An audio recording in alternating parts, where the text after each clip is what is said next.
ছবিতে দেখা যাবে বলিউডের বিগ বিকে দেখুন। বয়স হচ্ছে, সংলাপ মনে রাখতে পারছি না। কিছুদিন আগে সোশ্যাল মিডিয়ার মাধ্যমে এই কথাই সকলকে জানিয়েছিলেন অমিতাভ বচ্চন। ছোট পর্দা এবং বড় পর্দা থেকে তিনি নাকি বিদায় নিতে চলেছেন, এমন খবর ছড়িয়ে পড়েছিল সর্বত্র। 2 মাসের মধ্যে অযোধ্যায় 2 বার জমি কিনে নেওয়ার খবরই অভিনেতার অবসর নেওয়ার জল্পনা আরও বাড়িয়ে দেয়। কিন্তু এবার যা জানা গেল তা সমস্ত গুজবকে উড়িয়ে দেওয়ার জন্য যথেষ্ট। বলিপাড়া সূত্রে খবর, নাগ অশ্বিন পরিচালিত কালকি 2898 সিনেমা শুটিং শুরু হতে চলেছে আগামী মে মাস থেকে। কালকির প্রথম পর্বে অশ্বত্থামা চরিত্রে অসাধারণ অভিনয় করেছিলেন অমিতাভ। দ্বিতীয় পর্বেও নাকি দেখা যাবে বিগ বিকে।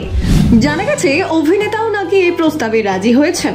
অভিনেতার বড় পর্দায় কাজ করার খবর পাওয়া মাত্রই সকলের মনে প্রশ্ন উঠেছে, তাহলে কি ছোট পর্দাতেও দেখা যাবে তাকে? যদিও সেই প্রশ্নের জবাব পাওয়া যায়নি।